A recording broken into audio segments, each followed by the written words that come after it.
Hi guys, welcome back to Tutorials by David, and in this video I will show you how to get DramaBox gift codes.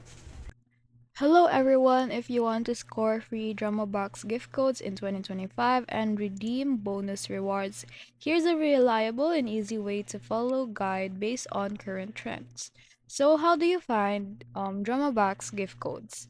To start, many DramaBox gift codes are distributed as part of limited time campaigns such as Loyal Fan, giveaways celebrating milestones like when DramaBox reach 5 million fans, then they will offer a 1000 gift code bonus to active users.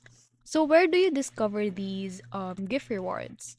You must follow the official DramaBox channel on platforms like Facebook or Instagram.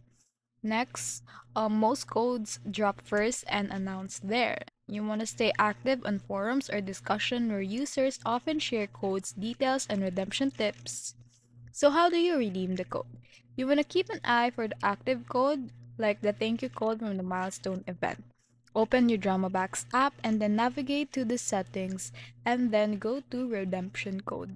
After that, paste the code at field and hit claim to unlock your free reward. If you don't see the redemption button, you want to try updating your app and then check the code if it's expired. So if you need more viewing time to quality as a loyal fan. And that is how to score free DramaBox gift codes this year.